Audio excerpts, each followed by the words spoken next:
আসসালামু আলাইকুম ভাই। ওয়ালাইকুম সালাম ভাই। কেমন আছেন? ভালো আছেন? হ্যাঁ ভালো আছি।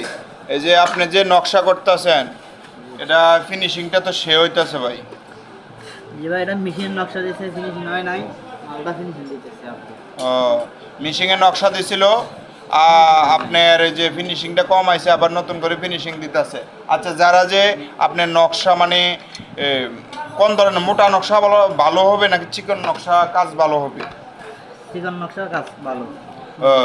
দর্শক, আপনারা যারা মাল বানাইতে চান কাঠের জিনিস, আপনারা চিকন নকশা দিয়ে মালগুলা তৈরি করবেন, তাহলে আপনার সব থেকে কাজগুলা গেট আপ সুন্দর দেখা যাবে, এমনকি মালও ভালো দেখা যাবে। সবাই ভিডিও যদি ভালো লেগে থাকে অবশ্যই লাইক কমেন্ট শেয়ার করে আমাদের সঙ্গে থাকবেন। আচ্ছা ভাই, একটি লাস্টটি কথা বলতে আছে, এটা কিসের কাজ? এটা ড্রেসিং টেবিল। ড্রেসিং টেবিলের কার্নিশ।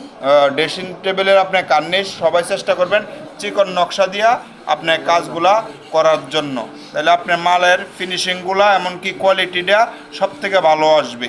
আবার চিকন কাজের টাকা বেশি, মোটা কাজে আপনি কি সময় কম লাগে, আপনার গেট আপও সুন্দর হয় না, আপনার মালটি তেমন একটা দেখতে ভালো হয় না। সবাই ভালো থাকবেন, সুস্থ থাকবেন, আল্লাহ হাফেজ।